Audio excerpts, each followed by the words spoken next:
হামলা চালিয়েছে আমেরিকা, সেখানে তাদের হাতিয়ার ছিল বাংকার ব্লাস্টার। এই বাংকার ব্লাস্টার দিয়ে ইরানের পরমাণু কেন্দ্রে হামলা চালানো হয়েছে। একেবারে কি এই বাংকার ব্লাস্টার? মাটির 200 ফুট নিচে থাকা টার্গেটে আঘাত হানতে সক্ষম এক একটি বাংকার ব্লাস্টার, এবং এর ওজন প্রায় 14,000 কেজি। ভূগর্ভস্থ বাংকার গুড়িয়ে দিতে পারে আমেরিকার বিধ্বংসী এই বোমা।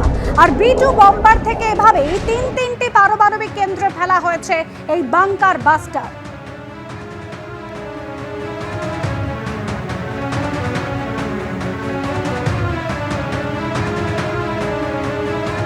ক্রমশ যুদ্ধের ভয়াবহতা যেভাবে বাড়ছে তাতে মধ্যপ্রাচ্যে যুদ্ধের জেরে তেলের দাম পর্যন্ত বাড়তে পারে, এমনই মত আন্তর্জাতিক সম্পর্ক বিশেষজ্ঞ রাজাগোপাল ধর চক্রবর্তী।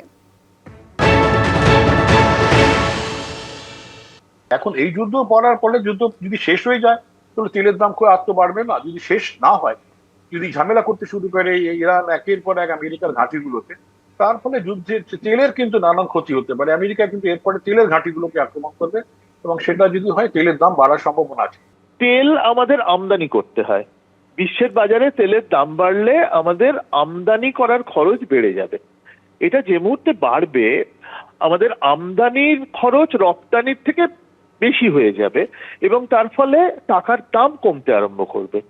এবার টাকার দাম কমলে যেসব বিদেশিরা আমাদের শেয়ার বাজারে বিনিয়োগ করেছেন তারা কিন্তু তাদের বিনিয়োগটা তুলে নেবেন, কারণ তারা ভয় পাবেন যে টাকার দাম আরো পড়বে।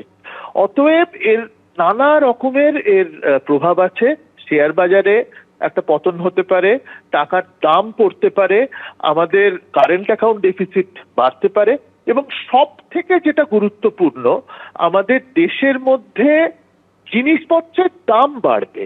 অর্থাৎ তেল তো সব কাজে লাগে, বিশেষ করে ট্রান্সপোর্ট করার জন্যে। যেগুলো নিত্য প্রয়োজনীয় দ্রব্য সেগুলো একটা জায়গা থেকে আরেকটা জায়গায় নিয়ে যাওয়ার জন্য আমাদের ডিজেল পেট্রোল লাগে। সেই দামটা বেড়ে গেলে জিনিসপত্রের দাম বাড়বে, এবং তার ফলে সাধারণ মানুষ ভীষণভাবে ক্ষতিগ্রস্ত হবেন। ধন্যবাদ অভিরূপ বাবু। দেখুন, ভারতবর্ষের এখন যে অবস্থা, ভারতবর্ষকে একটা জিনিস কন্ডেম করতে হবে। মার্কিন যুক্তরাষ্ট্রের যে সাম্প্রতিক বিদেশ নীতি, আমাদের বিভিন্ন রকম ইনভেস্টমেন্ট ইরানে আছে। ইসরায়েল থেকে আমরা বিভিন্ন প্রযুক্তি পাই, এটা ঠিক ঠিক তেমনি আমরা ব্যবসাটা কিন্তু ইরানের সঙ্গেও করি। আমাদের খনিজ পদার্থ থেকে শুরু করে আমাদের চাবার ইনভেস্টমেন্ট, পোর্টের ইনভেস্টমেন্ট, অনেক কিছু ইরানে আছে। আমাদের করা বাড়তে এবার মার্কিন যুক্তরাষ্ট্রকে দেওয়ার প্রয়োজন হয়েছে যে এই নন অ্যালাইনমেন্ট যেটাকে আমরা 2.0 বলছি, এইটাকে কিন্তু এবার ভারতকে ফিরিয়ে আনতে হবে। প্রো আমেরিকান ফরেন পলিসি ভারতবর্ষকে কিচ্ছু দেবে না, এটা দীর্ঘ কয়েক মাস ধরে বোঝা যাচ্ছিল।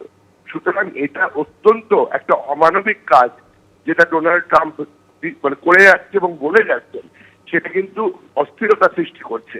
এবং ভারতবর্ষের আত্মরক্ষার জন্য ভারতকে কড়া বার্তা যেমন ইসরায়েলকে দিতে হবে, কেননা এই যে যুদ্ধ বিরতি তাদের আনা দরকার, এবং একই সঙ্গে ইরানকে বোঝানো দরকার যে এই শান্তি চুক্তিটা কিভাবে হবে বা কি করণীয়। কারণ এখানে স্পষ্টতই বোঝা যাচ্ছে মার্কিনী মদতে ইরান কিছু করুক আর না করুক, এই মার্কিনী মদতে মার্কিনী স্বার্থে মার্কিন যুক্তরাষ্ট্র সাম্প্রতিক তার বিদেশ নীতি পরিচালনা করছে, যেটা অত্যন্ত দুর্ভাগ্যজনক। কেন তারা মনে করছে যারা লিবারেল আইডেন্টিটি সারা পৃথিবীতে নিয়ে এসে ব্যবসা করছে।